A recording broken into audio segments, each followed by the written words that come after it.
With me, ladies and gentlemen, for a fireside chat is Karan Adani. Karan, a little bit personal stuff first, if you don't mind. I understand you spent a few years in a missionary school before you went off to Singapore and you finished your school education, etc.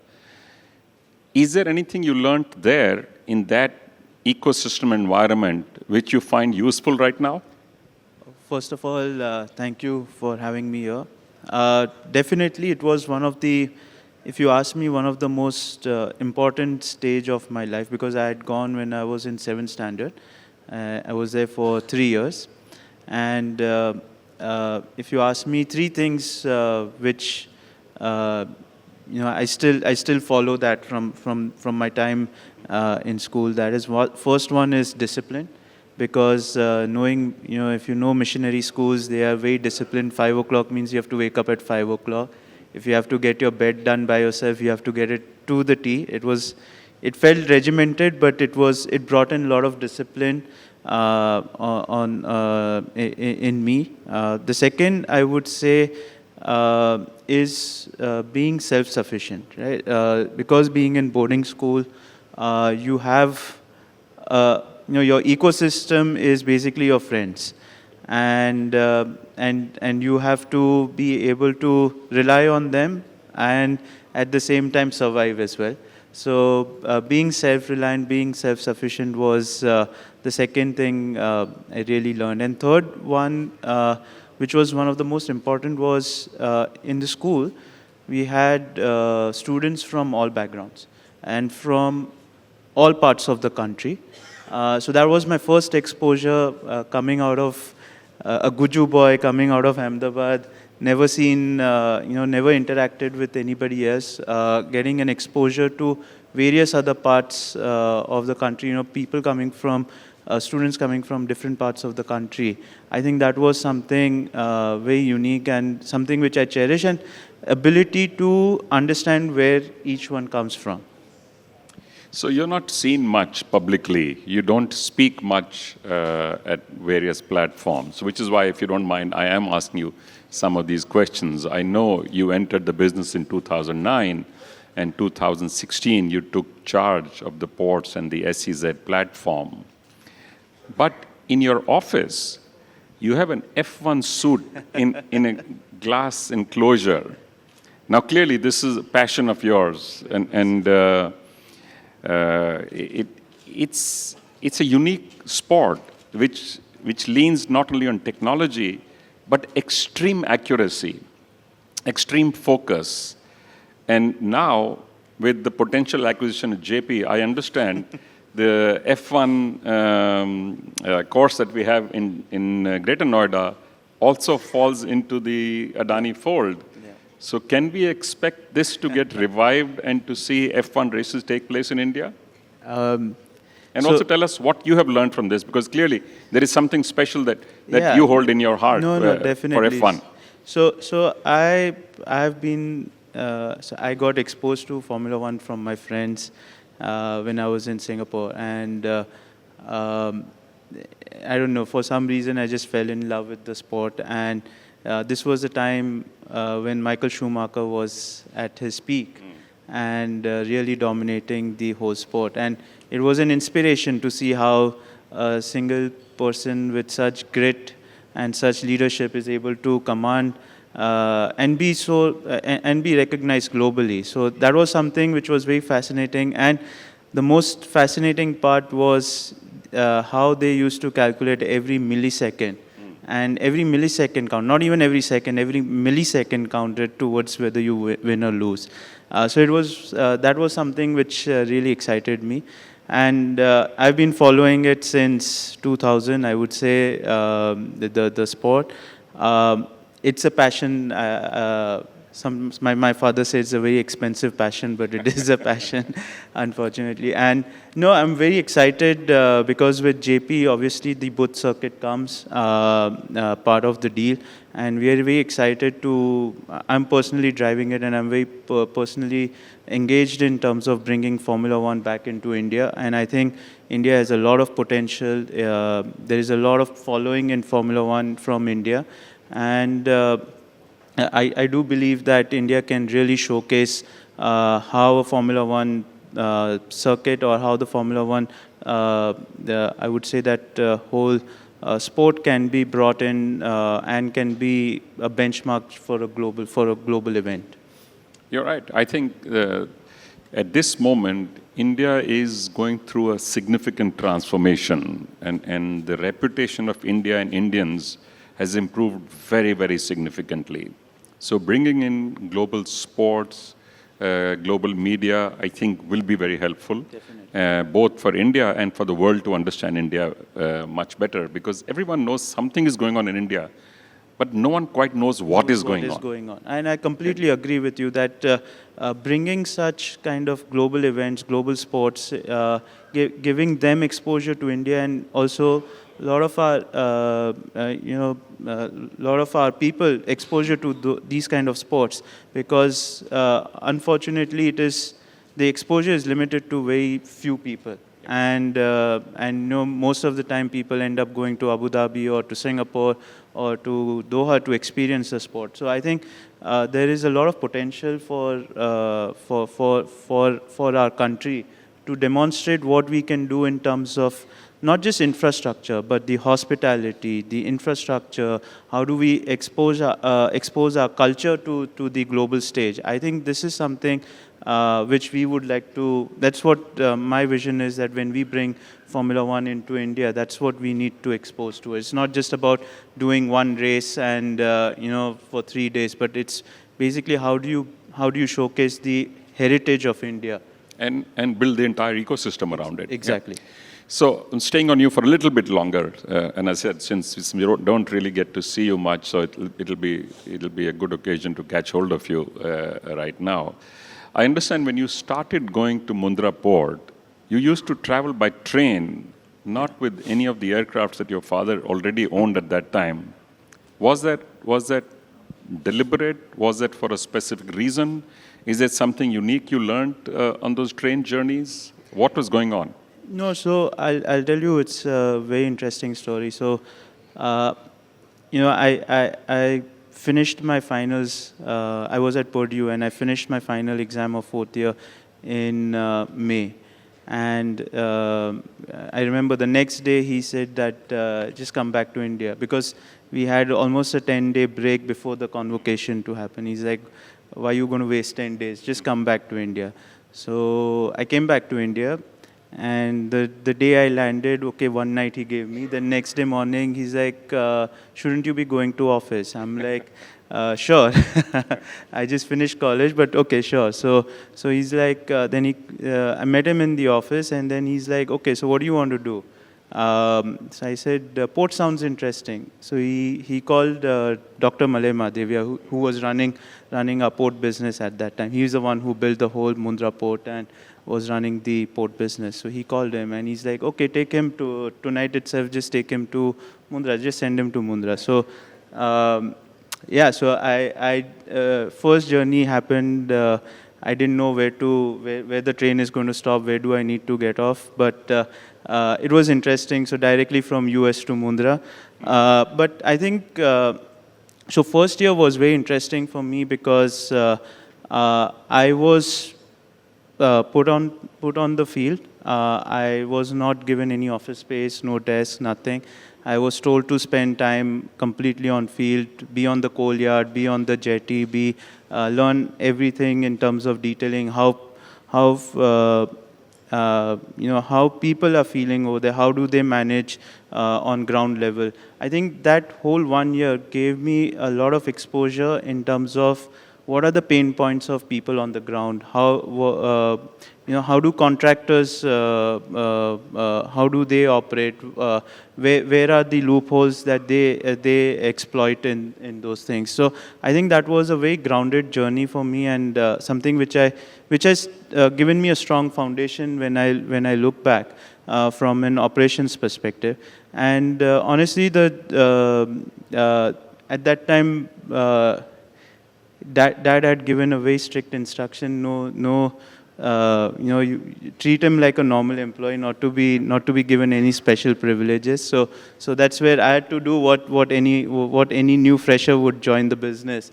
I had to go through. Good. And I think it's important, helps you understand. And I guess dealing with people is what would be valuable and useful for you now that you handle the entire HR portfolio of the entire group as well. So at Purdue, you did economics. Yeah. So is there any of the learning that you had at university which you find useful now in your work? I genuinely believe that my biggest learning has been actually being on, being on ground, and honestly experiencing every day how my dad operates. I think that the learning which I got over there is nothing compared to what I got in university, to be honest. So university was more of fun, and but the larger learning was for the first 6 years that I got to operate on the ground. So your wife is from the leading legal family of the country, and I understand she also looks after the Gujarat office of Cyril Amarchand Mangaldas. So is that helpful for you in any way in understanding structuring, understanding process in the businesses that you do? Do you actually have conversations at home about the implications of what you do or what you don't do? No, so I think she's right over there, but no, I think so the way I would put it is we work very closely, and as an entrepreneur, as a family business, you generally are very aggressive when you want to grow, when you want to close the deals. And so it's always good to have a family member who is telling, at least showing you where the risk parameters are, and then you take an informed call. But it has worked very nicely for us because more than anything, we have a shared vision, shared values in terms of how we should be operating, how we should look at how the business should be growing, and that understanding has helped us, grow even stronger. So the Adani build-out not just looks fast, it is almost unbelievable, the pace at which you are growing right now.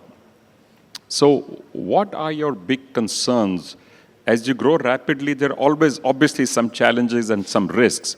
So what do you try and protect? Do you try and protect the speed? Do you try and protect the predictability? Do you try and protect the scalability? What are your big concerns as you grow? So I think it's a very good question, and there is something that we have been, for the last 2 years, it's something that we have been deeply thinking about, and based on that, we are making a lot of changes in the organization. So two things that we have noticed, that as we have scaled, we find that we have become slow and quite fat. So what we feel is, if you want to continue to grow, as a group, we are committed to doing greenfield capex of 2 lakh crores every year for the next 5 years. So if we have to physically execute this kind of capex, it's impossible to do it in the current method, right? So for us, what matters is speed and scalability. I think what we are going through as an organization is the transformation in terms of, if we have to protect these two things, what are the non-core activities that we are still continuing from the past, and which we can shed, bring in partners, bring in other stakeholders who can help us and drive that, and we rather focus on the large projects, focus on scale, and focus on executing for the business purpose, not for executing for an execution purpose. So I think that's a big change that we are going through. So good. So while on this, so what is it in our system currently that still bleeds time and money as a resource, like a slow puncture in everything that you do? And because you've actually thought about this now, in the sense of sharpening your focus on on the key areas, the core areas. Capacity addition, of course, is a delight. Everybody likes to grow. So what has been your learning is what are the parts that you do not want to give up control of as this goes on? So I think as... There's two parts. I want the first one as well. What is it that causes this pain and the problems? Sure. So I think as you become bigger and as your scale becomes bigger, the pain point becomes is and the layers, as you become bigger, your layers in the organization increases, right?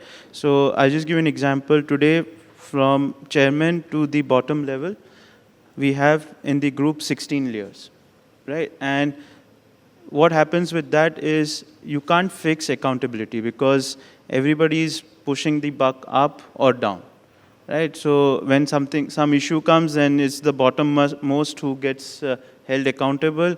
If something good is happening, then it is basically the top management which takes the whole credit, right? So I think that is if you ask me, that is a pain point. We realized very quickly that actually the people on the ground who are executing, they are the ones who are bringing value. And we need to make sure that they are given the voice at the top to make sure that what is the ground reality is being brought on table so that decisions are made correctly. I think the second point which you asked, second question, is what we want to hold and what we don't want to. So I'll give you an example. What in terms of port operations, right? Today, the way traditionally how we have been operating is we operate every part of the port. So we have our own operators, we have our own truck drivers, we have our maintenance crew, we have everything. And it worked for us because there was not enough ecosystem at that point of time, good ecosystem to help us drive this objective. Now, as we move forward, what we have done is we've brought in partners, long-term partners with a horizon of 10, 15, 20-year contracts. We said, you operate the whole terminal for us. Our team is going to and you give us the productivity, you give us the uptime. Our job is to make sure that we bring in technology, so there is a continuous improvement in the system. And the second thing that what we've done is we have merged this thing with our skill development. Because one of the objectives that we want, and I'm sure every industry is facing, is the whole attrition of skilled manpower. Right? Because in India, you have 1.4 billion people. One side, we say that there is a lot of unemployment. Other side, industries are struggling to find trained manpower. So one of the things that we've done is we have mapped this with our skill academy, where from any project that we have, the hiring, skilling has to be done within the 50-kilometer radius. So you have to give skilling and opportunity to the local youth over there. So with that, two things happens. One, the attrition rate reduces because the stickiness is there of being from that area, geography. And second, you have a continuous pool of people coming in. So it helps you to reduce the risk that even the contractor or a partner would face. So this is something that we are going through, where not just in operations, but even in projects, where we are going through, where we are booking capacities, giving them 5-year contracts to book capacity, so that we are able to execute the project in the timeline which we have committed to our customers. It's a wonderful approach, and the government, it will be music to governments here, because they've been pushing industry to focus more on local communities, focus more on skilling and training, which continues to be one of the biggest challenges that we face. And on the first one, we actually face this ourselves, both in our bicycle business and in the two-wheeler business, where we allowed many of our own processes from inside to be taken out, including our own people to go out and become entrepreneurs and start doing that. And that actually created a wonderful network which was committed, so much so that we are now working with the third generation of people who had actually started that business. So it does create stickiness, it does create a generational relationship. Exactly. And that's what's truly valuable by building institutions, not just companies. Exactly. And I think that's a wonderful approach you've taken. Let's talk a little bit about capital allocation. Sure. Now, sometimes I wonder, you guys seem to have no shortage of money at all. You do anything that you see, anything that moves, you acquire, you go and build. And so how does this happen? What is the process that you use? How do you prioritize? So, from far off, it does feel that we are doing too many things, and It does sometimes, yeah. yes. But actually, when you look closer, as a group, we are basically focused on three things, and three things only. One is the whole energy utility, and in that, we strongly believe that energy will be the future of global, right? And in that, whether it's not about one energy or the another. It's not just about renewable, but in this space, there is a lot of opportunity to go vertically integrated as well as to go horizontal in terms of different sorts of energy, and that's where the group is playing. Whether it's on renewable energy, thermal, city gas distribution, transmission, distribution, even data center. Data center is an energy business for us. The second portfolio that the group is in is the whole transport and logistics. That's where the ports, airports, railway line, warehousing, that's where it comes in. And then the third is basically materials and science. Basically, any material that the country requires for the infrastructure growth or the digitization. So that's where the whole cement business, the copper, and now we are looking to enter into aluminum. So these are some of the business. So actually, when you think about it, each business actually relies on each other's strength, and that's where that makes us unique, and that allows us to even scale up a little faster. Just so for I'll just answer your question in terms of capital allocation and how we look at it. The way we structure is any new business or any new vertical that we see India needs, or where we see a big opportunity, that we incubate in Adani Enterprise. Adani Enterprise is the holdco for us, and that's the incubator. And then once a business comes to a certain scale, we demerge it, and then it runs independently. Once it runs independently, the balance sheet of that business supports whatever growth that it needs to do.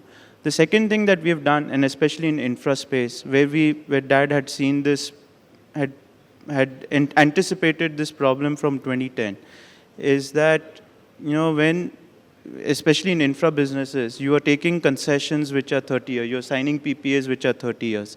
However, and you do your modeling also based on 30 years. But when it comes to actual reality, what we do is we end up taking bank debt.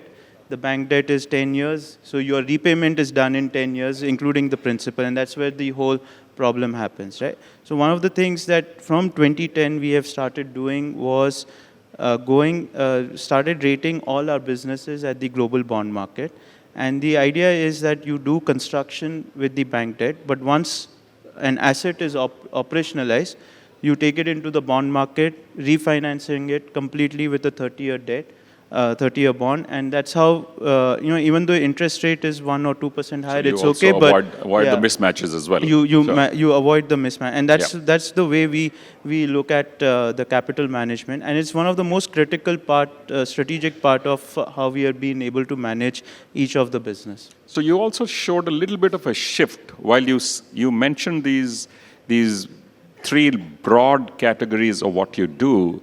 You, in a sense, while you can club it as transportation, you spoke about the partnership with Embraer, you spoke about space, you spoke about defense. So would you club them in these same three circles, or is there a shift taking place? No, so one of the things that we are, which is again as a group philosophy, we prioritize ourselves around national priority. What is the interest of the nation? Because that allows you to then make sure that there are less resistance in the path that you're taking. And if you see, one of the big national priority is on the indigenization of the defense ecosystem. And that's how we are entering into this. We've entered into it. We are already there in unmanned systems. We are there on the ammunition. We are already there on the small arms and the medium arms manufacturing. And over the course of last 2 years, we have also been able to consolidate the whole MRO space as well as the training space, the pilot training space. And as India has to grow the civil aviation network, that's how we looked at the partnership with Embraer, because this is part of the larger ecosystem. It's not just about making aircraft, but it's with the aircraft, how do you do also the maintenance of it? How do you create that whole ecosystem of maintenance? How do you create the whole ecosystem of pilot training? Not just for India. Yes, it starts with for India, but eventually, how do you do it for the region, and how do you make it as a global hub? So coming away from sectors a little bit to the overall management system, you are in charge now also of the HR for the group. Now, in some sense, there are many organizations that believe that's the single most important role that we have as leaders or managers of organizations is people, because it is eventually all about people. No matter what technologies you bring in, no matter what systems, how fantastic your factories are, at the end of the day, it is for people, it is about people. So tell us 2 or 3 key attributes of people management as a mantra that you like to follow, and tell us 1 or 2 changes that you would like to make to your system, people management system. Okay, so I'll tell you 2, 3 things, and you're right that people is the biggest concern as you're growing. And your biggest asset. And that's everywhere, right? Yep. And it's not just about leadership, but it's across the board. So one of the things that what has been said, and even in people, the larger part is not the functional competency, but it's the cultural integration. Especially for a promoter-driven organization. That is a larger issue than the functional competency. So the way we operate, and if you see I would say 80% of our leadership, 80% of our leadership is homegrown. So they have joined us as GETs, and they have grown to become CEOs right now. The second thing that why that has been successful is because we've also been able to rotate our leadership team. They're more or less on the same adjacency. So our airport people can go into ports can go into airport. They can go into the mining sector. They can go into the cement sector. So that's one of the reasons that whole rotation has been able to give them that. We've been able to give them that opportunity to grow their competency. I think the third thing which has worked very well for us is giving them opportunity. For us, more than money, it was about giving them that opportunity and giving them that opportunity to work on a project which is of a world-class scale, right? And that is something which motivated people. And we looked for people who were more motivated by that and more hungry to deliver those kind of projects. So that worked for us. I would say 2, 3 things that I would definitely like to change as we move forward. As I told you earlier, that how do we delayer our organization? My target is we want to bring down to 6 layers from 15. It's a big task, but that's something. That's a tall ask. Yeah, it's a tall ask, but that's something that we have to do. Yep. The second thing which I want to do, which is a target, is how do we reduce the age of the organization? Today, our average age is 38. We believe that 28 to 30 is the right. And what percentage is female? So female right now is roughly 15%. That's something that we are anyway working actively towards to increasing that participation.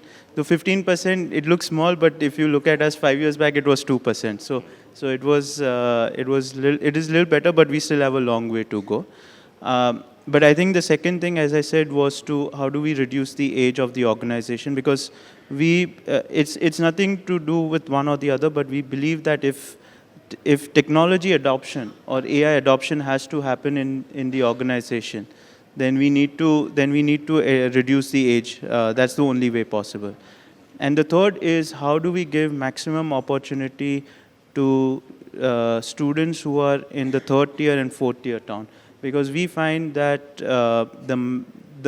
those are the kids who have the maximum hunger to drive the objective, to deliver something, and to to give, to prove something continuously. So those are the three things that we are working towards. So I had a few more questions I would like to ask you, but I've started getting questions from the audience, so let me switch to that. So, and I'll ask this question in two parts, one bit that has come from the audience and one I'll add myself. So there is a concern right now, increasingly, that industry is not doing enough for sustainability, for improving the lot of the planet through, because industry is a very powerful entity. It has reach, it has knowledge, it has access, it has resources. This question goes a little bit beyond that. It's talking of conscious capitalism. How do you see the evolving commitment of corporations towards well-being of people, communities, and planet, all of them? So what are you doing in Adani to ensure that you are a more responsible citizen in every aspect? No, so I completely agree on that, and I would like to differ a little bit, because most of the time when we think of conscious capital or being sustainable, we think that it's at the cost of profitability. I am of a firm view that it is not one or the other. You can still be extremely profitable, or sometimes increase your profitability even by going sustainable. I'll just give you some examples, right? What I mean. Today, all our port operations we do through heavy duty trucks which are completely running on diesel. This year, we will be converting everything on EV, and I'm not kidding. My payback for that whole investment is 1 year. Wow. So when you look at it, I think there is a lot of opportunity, and I think it's our mindset that we feel that sustainability actually just it's at the cost of profitability or means increasing our cost. It's actually not. If we are able to find the right solution, right partners, I genuinely believe that we will be able to do much more than what we are doing. We are not doing enough as a country, as industries, or even as a group. I would say there's still a lot more to be done. But I think that is something that I would look forward to, bringing in partners and bringing in industry bodies, how we can encourage a lot of these developments. Let's talk a little bit about technology. We are actually sitting in the middle of the largest AI summit India has ever hosted. We have CEOs and experts from around the globe here. How do you see the impact of technology on your organizations, on the country as a whole, and on work, just on work? What do you think is likely to happen in the next 5 to 10 years? And how are you preparing yourselves to adopt technology rather than get bowled over by technology? So I think this goes without saying that any organization which does not adopt to AI, honestly, 10 years down the line, they will not survive. And AI, I don't mean in one format, I think across the board.